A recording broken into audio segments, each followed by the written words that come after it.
Even with the exact same expansion draft rules, things in the first season for the Seattle Kraken have, well, not gone quite as well as they did for the Vegas Golden Knights a few years ago when they played their inaugural season. So, where did the Seattle Kraken go so wrong?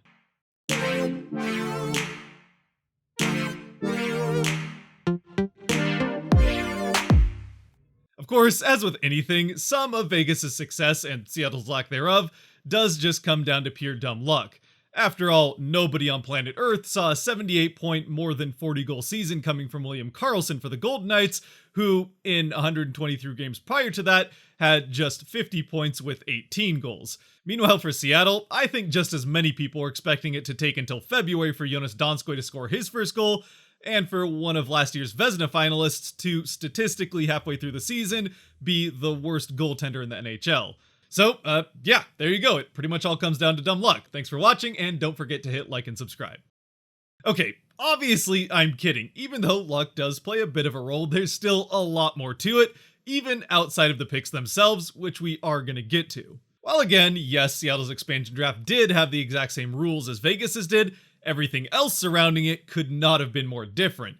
For one, the league was coming off of back-to-back shortened seasons that were far from normal, which statistically or otherwise definitely offered a less complete picture of where different players were at than Vegas had to work with when their expansion draft came. And then leading up to the expansion draft and with the expansion draft itself, I think it's more than fair to say that GMs learned from some of the mistakes that were made last time. I mean, sure, there probably were more trades available than the 0 that Seattle made on expansion draft day, or even one if you include the Pitlick one the day after, but either way, there definitely were not as many, and certainly not as good of trades as Vegas got. At the very least, there certainly weren't any teams paying Seattle to take a player like Jonathan Marchessault, for example. And of course, also with the added wrinkle that in Seattle's expansion draft, unlike Vegas's, there was a 31st party that was unaffected by the expansion draft that could sit there and try to help teams out with their expansion draft problems by making trades with them.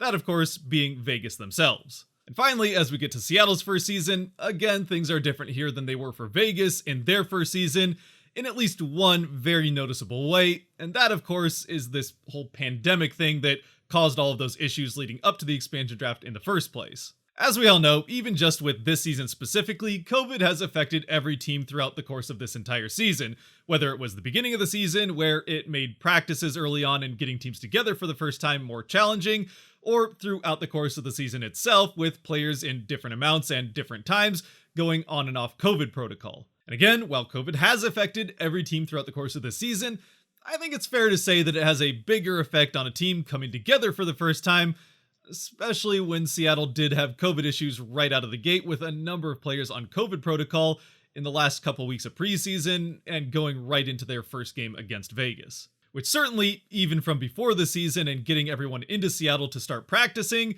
made this ramp up to get this team together and start playing together as a cohesive unit a much more difficult task than Vegas had in their first year. Oh yeah, and as I mentioned earlier, another big factor that has been, well, a problem for Seattle this season is again the unpredictableness of goaltending, where coming into this season, a lot of people thought Seattle had one of the better goaltending tandems, with Grubauer having just been a Vezina finalist and Driedger also having a very good year of his own. And while there's arguments about maybe Grubauer was a little pumped up by the defense in Colorado that he was playing behind, nobody saw this season coming, where both of these goaltenders have been a couple of the worst statistically in the entire NHL. So that definitely makes things a bit more difficult. Even if some of those issues, especially early on in the season, had just as much to do with a team that defensively, well, had yet to figure out how to play together and constantly gave up odd man rushes. But still. All of that having been said though, when it comes to Seattle's issues in this first season, what people most seem to want to focus on is the expansion draft itself and the picks that Seattle made. Or maybe more accurately, in some cases, the picks that they didn't make. So let's go through those picks, where I have things broken up into Seattle made the right pick, Seattle made the right pick, but with hindsight being 2020, there's probably a better player they could have gone with, even if it wasn't obvious at the time, or even at the time, it was obviously the wrong pick. And since everyone's just forming their opinion on how they think Seattle did in the expansion draft based on how the teams performed just over halfway through their first season, We'll go into this with the lens of Seattle trying to win right away, right out of the gate in the first year, and not the more long-term approach that they actually took in the expansion draft. Going alphabetically then, we'll start with the Anaheim Ducks, where Seattle took Hayden Fleury. Now, at the time, I think Fleury was just about as good a pick as Seattle had from the Ducks. Sure, there were some other options, and he was coming off of a season where he had just 4 points in 47 games between Carolina and Anaheim. And this year, I mean, he's had a up and down, but mostly frustrating season for the Kraken, with 3 points now in 25 games with 2 goals and an assist. So, not a terribly different season than he had last year, but again, the Ducks didn't offer a ton of options. Of course, as is the case with the team itself, this is one of the teams where, in hindsight, things look a lot different now than they did back during the expansion draft. So, with hindsight being 2020, the pick here would very clearly be Sonny Milano. Milano really has been a pretty good one-player picture of the Ducks this year, as last year he had 0 points in 6 games played, where this year he's got 25 points on 9 goals and 16 assists in 35. So, yeah, I mean, if you look back at things now, you probably would want to have Milano if you're the Kraken. With the Arizona Coyotes, again, there just really wasn't a lot for Seattle to pick from here. Ultimately, they take Tyler Pitlick and flip him right away to the Calgary Flames for a 4th-round pick, which, as of right now, looks like a trade that Seattle won, as Pitlick, with just 2 assists in 25 games, has not really been worth that 4th-round pick that Calgary spent to get him from Seattle. But, as was the case with the Ducks, I think hindsight is going to help out our revisionist history friends quite a bit here again, where, although Leaf fans are probably happy with how things turned out, Seattle might look back on this and wish that they had taken Michael Bunting. To be fair, Arizona did let Bunting walk to Toronto for free in free agency. I mean, he probably flew there, that would be a pretty long walk, but regardless, I don't know that there was a whole lot more value than a 4th-round pick there at the time in Bunting. Even though Bunting did have a pretty decent 10-goal season in 21 games for a bad Coyotes team the year before, and he does fit the type of playstyle that Seattle was looking for, I think it would still be hard to argue that he would be having the same year in Seattle that he's having now in Toronto, where he does have 29 points in 42 games, with 13 of those being goals. So, did Seattle make the right pick here? I don't know. I'm not really sure there was a right pick at the time, but even given what we knew then and what we know now, I think it's fair to say that they probably could have taken Bunting instead of Pitlick. From the Bruins, the Kraken drafted defenseman Jeremy Lauzon, who at the time I thought was the right pick, though he certainly hasn't had the best first half of a season for Seattle. He's been in and out of the lineup as a 3rd-pair defenseman and has just 5 points with 1 goal in 37 games. On top of that, especially early on, he was a bit turnover prone and not super responsible defensively. With that having been said, and although you won't find too many Lauzon defenders in the Kraken fanbase, he has started to look better lately, and one thing you can't deny is that he's added a very physical presence to the Kraken blue line, where he already has credit for 135 hits, again in just those 37 games that he's played. At the time of the draft, there weren't a ton of more tempting options than Lauzon, at least in my opinion anyway, though if we are going to go with the win now method and trying to make the Kraken look as good of a team as possible halfway through the season, then they probably should have gone with Taylor Hall. Of course, since he was a UFA at the time, they still would have had to sign Hall to a contract, and with hindsight, I think you can make an argument that with just 10 goals in 41 games, he hasn't necessarily been fully worth the 4-year, $6 million contract that he signed with the Bruins. Plus, again, it's hard to argue that he would have scored more in Seattle than he has with the Bruins. From Buffalo, the Kraken took 25-year-old defenseman Will Borgen, who took a long time to get into the lineup as a 3rd-pair defenseman. He has played more lately, having just played 15 games for them, but I think he's looked pretty good in just about every game he's played for Seattle, so even if he's not going to be a top 4 defenseman in the future and doesn't have a high ceiling, he does at least provide the Kraken some defensive depth. And again, with the Sabres, especially at the time, it's not like there were a ton of other options. Personally, I was kind of hoping they would go with Colin Miller, though there was plenty of defensemen similar to Miller that were available. Borgen's a few years younger, so I don't think it's a terrible pick. The Calgary Flames, of course, this was one of the few places where the Kraken were willing to go for a bigger contract, and took Mark Giordano, their now captain. And Gio has not had a particularly good year in Seattle, partially I'm sure because he's playing around an entirely new team than the one he had been used to playing around for the last 15 years in Calgary, but still it's been a bit of a rough one for him. Even with that said, this is still a pick that's hard to argue with, and what Gio's offered on the ice isn't the whole picture, as again, he's the team's first captain and has offered them quite a bit off the ice as a leader in the locker room. Plus, even with hindsight, since Andrew Mangiapane did just make their protection list, it's not like there were a ton of better options or really any close to better options from Calgary. From the Canes, the Kraken got 23-year-old forward Morgan Geekie. And while at the time a lot of people, myself included, were hoping the selection would be Jake Bean, I do have to say at this point I think Seattle made the right pick, even with everything we know now. Sure, Geekie's stats aren't fantastic with just 11 points on 3 goals and 8 assists in 40 games, but he has played a lot better for Seattle than those stats would suggest. Plus, it's definitely fair to say that even at the time, and still true now, Seattle is going to need forward depth a lot more than they do defensive depth, and Geekie can definitely provide that, where for now he's just a bottom 6 forward, but he has a potential future in the top 6. Of course, if we are going to go with that win as much as we can right out of the gate approach, then pretty clearly the pick here would have been Dougie Hamilton. He was, at the time, another one of these UFA players that the Kraken would have had to sign to a contract, plus they could only get so many UFA players in the expansion draft to start with. But still, if they were trying to win as much as they could right away, Hamilton was the pick. Now, with the Chicago Blackhawks, this is certainly one of the picks that the Kraken, without question, completely screwed up. And if you want to see me go on a rant about that, I did it right after the expansion draft in my expansion draft grades video. To me, this is the worst pick of the entire expansion draft, and for Quennville, he walked in free agency as the Kraken pretty much just picked him so they would take 0 cap hit with the selection. As we know, the Kraken very much valued that cap space and having a lot of it for the following free agency, which they used a good chunk of it in to make a few what, at least at the time, seemed like very good signings. And I still think a couple of those can work out later on down the road, but we'll just have to wait and see with Grubauer in particular when it comes to that. And they still do have a fair amount of that cap space left over going into this next offseason that again they can continue to use to their advantage. But even if cap space was the main goal with this pick from Chicago, John Quennville was still clearly far from the best pick that they could have taken.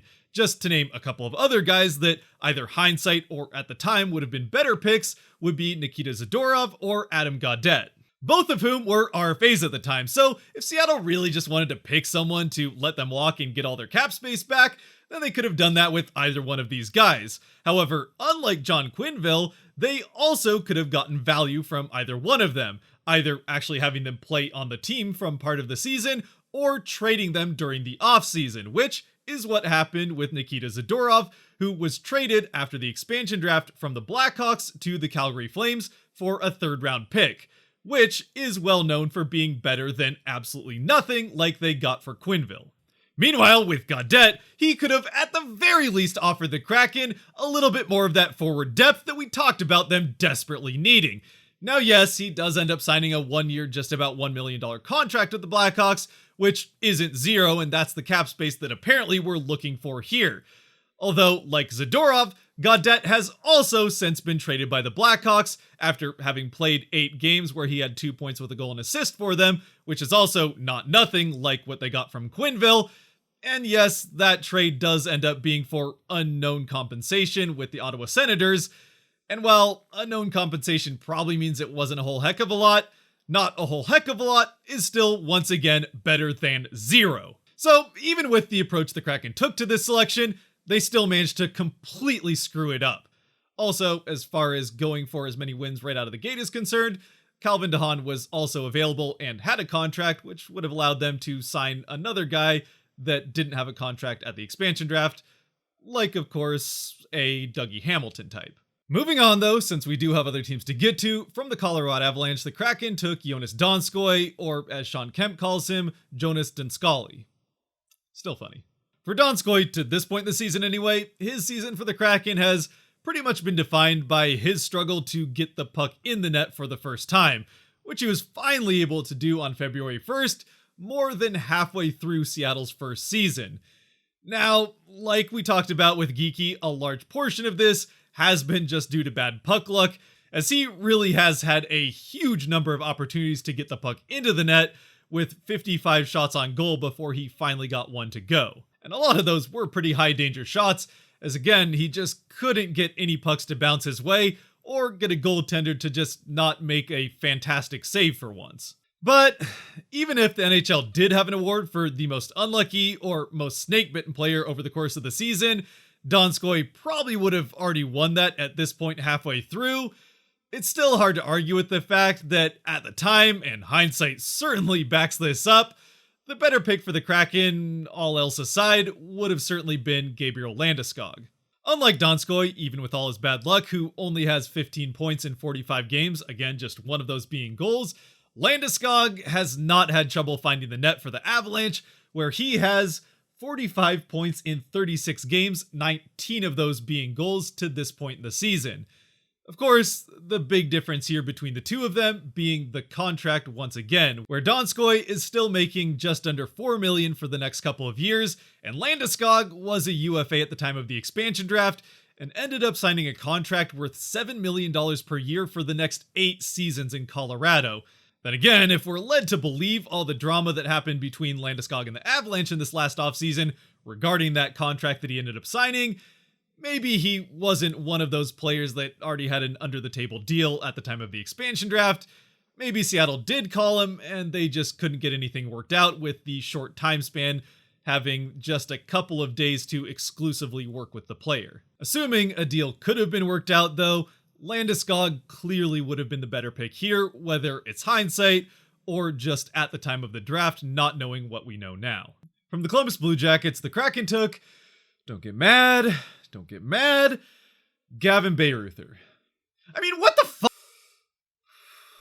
Deep breaths. I can't go on a rant every time the Kraken made a bad pick in this, but I mean, Bayreuther is a decent depth defenseman. He has 7 points in 23 games this season for the Columbus Blue Jackets, because once again, like Quennville before him with Chicago, Bayreuther was just picked because he was a UFA. Seattle had no interest in actually signing him, so they let him walk in free agency, where he went right back to Columbus. Plus, the correct pick here, especially if Seattle was trying to be as good as they could be right out of the gates, even at the time, was a pretty obvious one. And that, of course, would be Max Domi.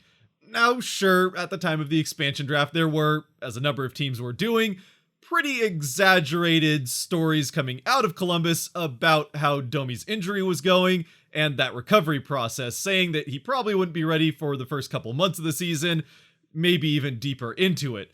That didn't necessarily steer the Kraken away from Yanni Gourde from Tampa Bay, and as we found out with Domi, he was ready to go right around the start of the season anyway. Obviously, the big difference, and the reason that Domi wasn't picked, is his $5.3 million contract.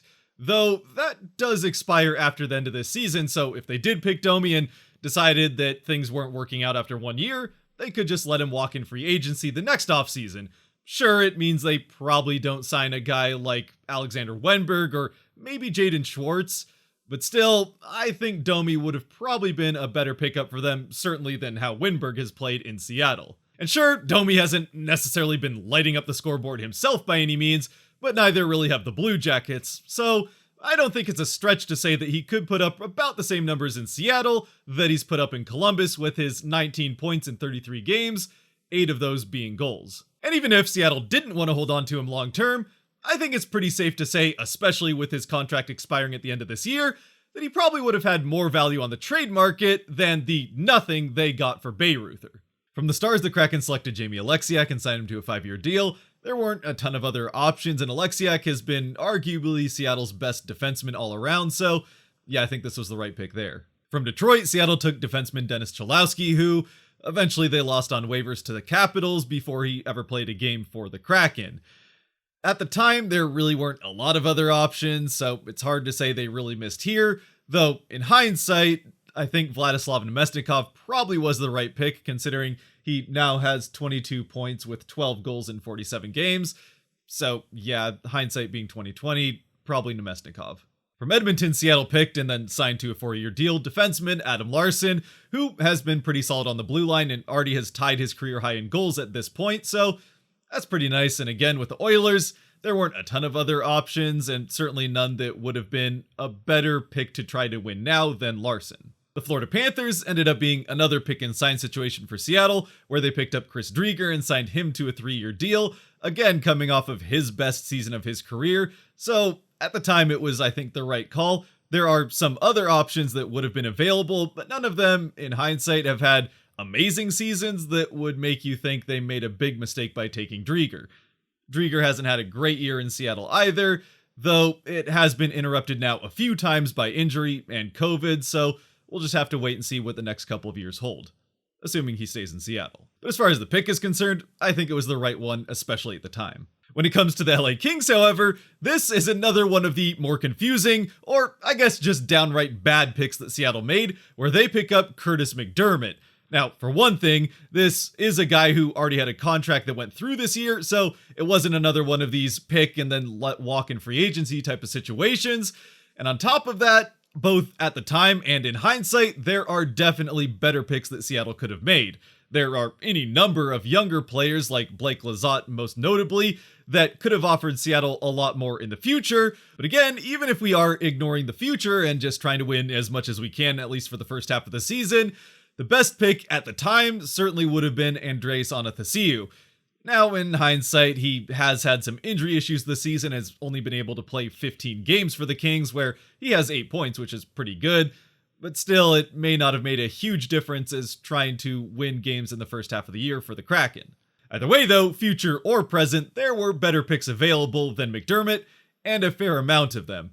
Really, the only saving grace for this one that makes it not quite as bad as a couple of the ones we've talked about with Chicago and Columbus is the fact that somehow Seattle was able to get a 4th round pick out of Colorado for MacDermid in the offseason after the expansion draft. So, at least they didn't come up completely empty like they had in a couple of other areas. But I guess, at least when it comes to the trades that the Kraken made with the players from the expansion draft, to this point, I think they're 2 for 2. Again, we talked about the Pitlick trade with Calgary, and then with this one, well, again, they get a 4th round pick in MacDermid, even in Colorado, hasn't been able to do a whole heck of a lot this season, having played a fair number of games, other than provide us with this hilarious image where he looks like a proud dad next to Gerard. From the Wild, who for a second time in an expansion draft did a bunch of shuffling around in order to be able to protect Matt Dumba, the Kraken selected Carson Soucy. And while at the time some people wanted Victor Rask, and there was also the option of Kaapo Kähkönen, I think Soucy was still the right pick here. He's been pretty good for Seattle in the games he's played, where he has 13 points in 33 games on 6 goals and 7 assists. So, not anything that blows you out of the water, but he's been a contributor. The Habs situation in the expansion draft is one that I think just about everybody watching this video probably remembers, where they decided to expose their star goaltender in Carey Price. Now, at the time, if you're trying to win as much as you can right away, he might have been the right selection even with that huge contract, and the injury that the Habs were definitely playing up a little bit right before the expansion draft and then right afterward said he would probably be ready by the start of the season. Of course, in hindsight, we know that Seattle made the right decision now to not take Price, which at the time, given that contract that he has, especially long-term, I think was the right call even then. Instead though, Seattle decided to select a young defender in Cale Fleury, the brother of their selection from Anaheim, Hayden Fleury. Now, Cale has only played 2 games, and both of them recently for Seattle, where he did get to be on a defensive pairing with his brother, so that was kind of cool, but he hasn't offered a whole lot, and he never was going to in this first season. So, at the time, especially if you want to win as much as you can right away, the correct selection would have been Phillip Danault. Now, at the time, he was set to be UFA, so there still was a chance that Seattle could potentially pick him up in free agency. Instead, he ends up signing with the LA Kings for 6 years worth $5.5 million per. This still probably would have been a good guy for them to just snatch up in the expansion draft, assuming they could get him signed with that short window, especially considering he can play center, and he's a good defensive forward, which is something Seattle was also looking for. I guess, to be fair, he, even with the run to the Stanley Cup Finals, wasn't coming off of the best year of his career in 2021, but he still has definitely bounced back this year in hindsight with 25 points in 45 games, 12 of those being goals. Outside of Danault, given a whole bunch of hindsight, another potential option would have been Jonathan Drouin. Of course, at the time of the expansion draft, it makes perfect sense why Seattle didn't select him, considering he had left the Habs towards the end of the season and missed the entire playoffs for personal mental health reasons, and at the time of the expansion draft, it was unclear whether he was going to come back at all. Of course, he has come back, and in 32 games for a very helpless Habs team, has managed to somehow put up 20 points with 6 goals and 14 assists. So, yeah, he probably would have been able to do even better than that in Seattle. From the Preds in the expansion draft, Seattle not only got Calle Jarnkrok, but also probably got the best moment of the expansion draft itself, when Marshawn Lynch was the one that read out Jarnkrok's name, decided to look at the name on the card, completely balk on trying to pronounce his last name, and just went with ya boy Calle as the selection. But that aside, Jarnkrok has been a pretty good contributor for the Kraken. He has 15 points in 34 games on 7 goals and 8 assists, and has also gotten robbed a fair few times this season with a lot of good scoring opportunities. It's flown a little bit under the radar considering Donskoi's issues, Geekie, and a little bit as well from Eberle at the start of the season and now currently over these last couple of weeks. But still, Jarnkrok could have a few more points than what he actually has. Plus, with him being one of the more likely players that Seattle could end up moving here before the trade deadline, by the time you're watching this video, it's entirely possible that Seattle's got even more from that selection. From the Devils, again, this is another place where Seattle didn't have a ton to pick from. They end up going with Nathan Bastian, who at the time I thought was a perfectly good pick. Unfortunately, he has a bit of a rough time getting into the lineup and a bit of a frustrating time in Seattle with just 2 points in 12 games on a goal and an assist before he gets waived and claimed by the Devils themselves, where he's had a bit of a resurgence back in New Jersey, having 9 points with 8 goals in 26 games, so good for him. Unfortunately, it doesn't work out great for the Kraken, who, in hindsight, probably would have been better going for a guy like Andreas Johansson, who certainly, at the time of the expansion draft, again, was not coming off of his best season of his career with just 11 points in 50 games, but this year has definitely bounced back with 25 points in 43 games, 11 of those being goals and 14 assists. Maybe the one team that did Seattle a favor in the expansion draft was the New York Islanders, who still confusingly decided to expose Jordan Eberle, who the Kraken were all too happy to take off their hands for free. And since then, Eberle has put up 26 points in 44 games for the Kraken, with 12 goals and 14 assists, and outside of Donskoi, maybe Geekie, but I think just Donskoi, even with 12 goals, Eberle has probably had the worst puck luck of any Seattle player, as he has also had a number of pucks that should have gone into the net, taken off of the board by either bad bounces or incredible saves. And of course, on top of that, he was also the first ever All-Star in Kraken history, as well as scoring the first ever goal at an All-Star game in Kraken history. So it's been a pretty good year in Seattle for Eberle. Meanwhile, on the island, I think there might be some regret over exposing him. From the Rangers, Seattle takes forward Colin Blackwell, who can play center, which was important for Seattle at the time.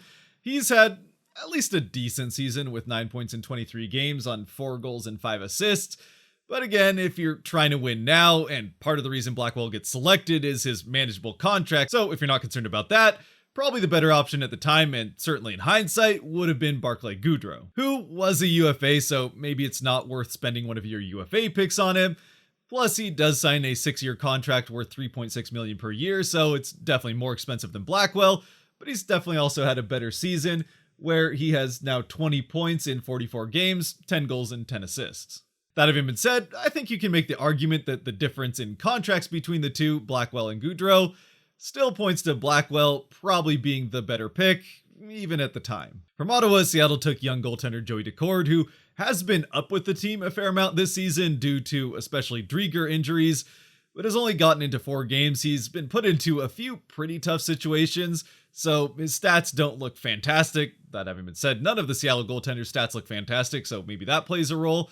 And while at the time I was personally kind of hoping they were going to take Chris Tierney here, I would have been wrong about that. I think, especially with hindsight, Daccord was the correct selection, and probably even at the time. To me, at the time of the expansion draft, and still for the most part now today, there are just 4 picks that the Kraken made in the expansion draft that I can make little to, well, pretty much no sense of whatsoever, and are just straight up terrible picks that they made. 3 of those we've already talked about in Chicago, Columbus, and even LA. The 4th of which is the pick they made from the Philadelphia Flyers, where they took Carson Twarynski. Now, this is nothing against Twarynski. He is at least still with the organization. He has yet to play a game with the Kraken, having played the whole season in the AHL. This is a lot more to do with the other options that Seattle had available to them. Now, personally, I was hoping they would take JVR, and considering neither JVR or Voracek have had particularly great seasons, certainly not ones worth the contracts they're on, the Kraken may have made the right decision in hindsight to not take either one of them. Still though, that doesn't make this a good pick. Avoiding the JVR contracts, given what we know now, yeah, I can probably give that one to them. They probably did get that right. But with Voracek, well, again, like I just said, he also has not had a season anywhere near worth what he's getting paid. Philadelphia, after the expansion draft, was able to deal him to Columbus in exchange for Cam Atkinson, who, in Philadelphia, even in spite of all the issues that team has had this season, he has had a good year for the Flyers, even with a contract worth $6 million per year for the next few years. This season, he already has 36 points in 45 games with 17 goals and 19 assists. So yeah, that's probably better value than what the Kraken ended up getting. Even outside of those two though, there still is one more player here who I think even at the time would have been a better selection for Seattle to make. And in hindsight, it's only gotten even better, or maybe I should say worse, that Seattle didn't go for it. And that is Shane Gostisbehere, who, after the expansion draft, the Flyers were so desperate to get rid of that they gave the Coyotes a 2nd and 7th round pick in order for them to take him off of their hands. And if a team like Arizona, with the front office issues that they have, can make a deal like that, yeah, I think it's pretty safe to say that Seattle could have made the same deal, if not a better one, had they chosen to.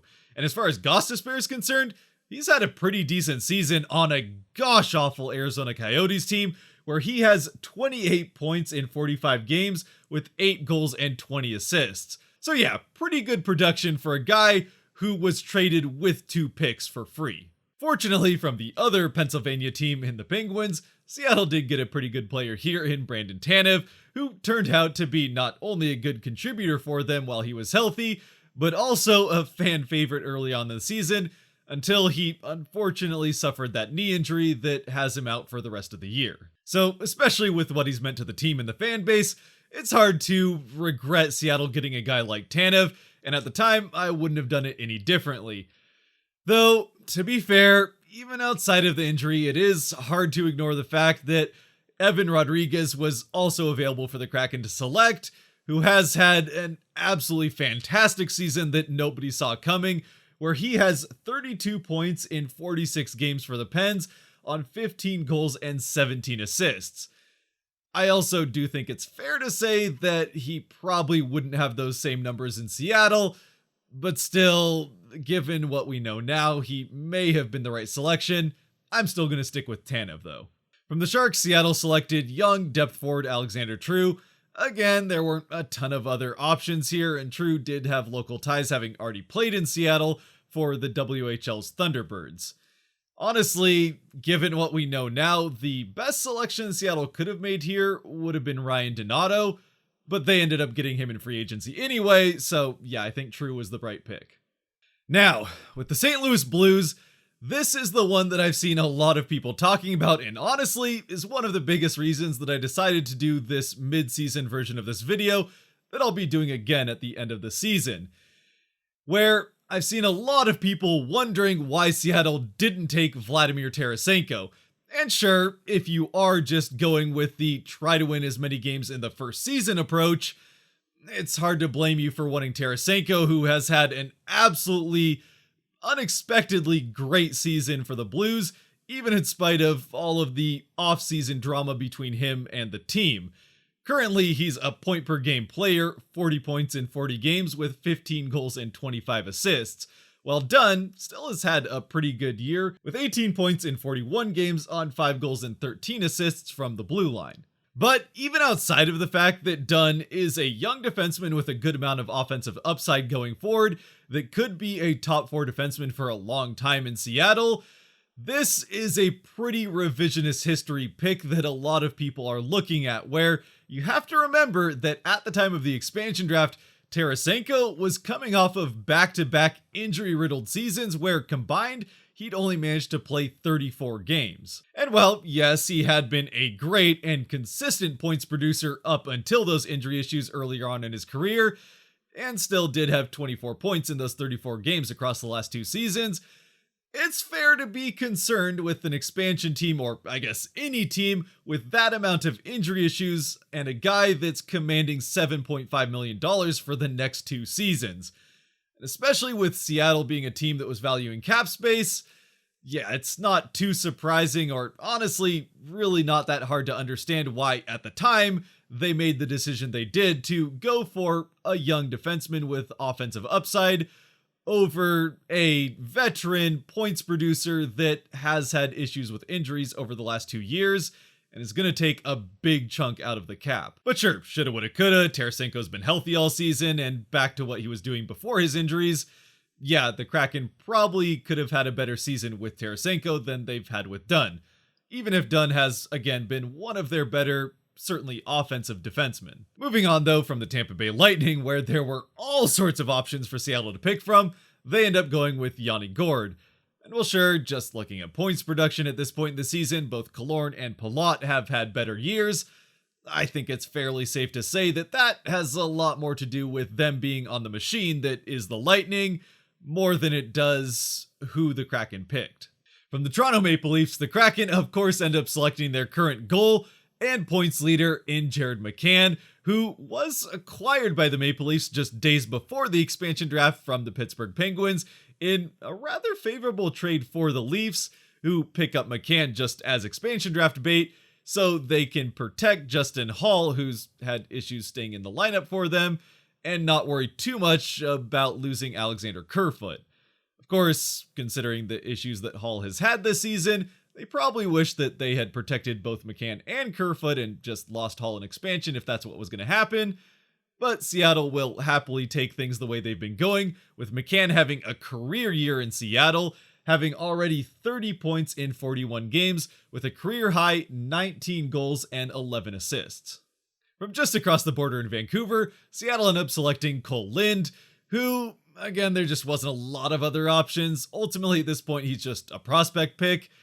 And with him being one of the younger players Seattle took in the expansion draft, yeah, I mean, why not? He might as well be their selection.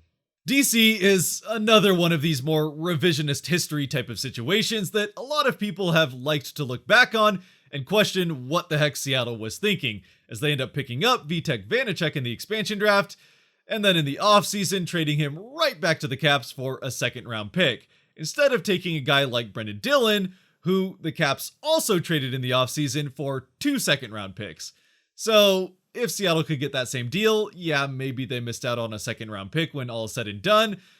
But at the time of the expansion draft, I don't think there are too many people that were expecting Seattle would be able to sign a guy like Philip Grubauer in free agency. So Vanacek, at the time of the expansion draft, was going to be the backup in Seattle. Of course, with hindsight, you could also look back on this situation and wonder why Seattle didn't keep Vanacek, considering he's had a pretty good year in DC with a .915 save percentage in 24 games.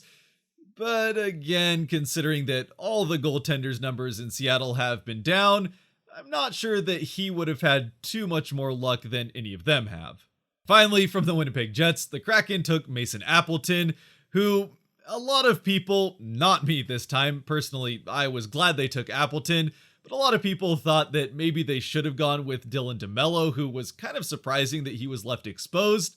Instead, they go with Appleton, and in hindsight, I think they probably made the right choice here, even though Appleton has not necessarily been the points producer that I was kind of hoping he would be.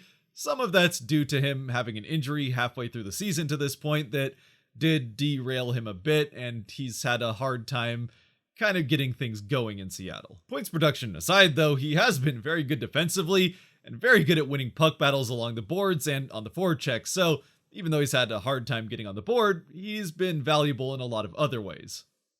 So, there you go. A look back at the Seattle Kraken expansion draft with everything that we know at this point in February, given that a lot of people have been looking back on it, wondering what Seattle screwed up so badly to get to where they're at this point in the season, compared to where Vegas was at, where Seattle already has more losses than Vegas did throughout the course of their entire first year. And sure, as was always going to be the case, there are a number of picks that in hindsight, Seattle probably could have done differently, and even a small handful, 4 especially in particular, that they probably should have done better at the time. But all things considered, I think that there are a lot of other factors that have played a bigger role in getting Seattle to where they're at versus where Vegas was, outside of the expansion draft itself. You are free to disagree with me down in the comment section, or agree with me, people always like being agreed with.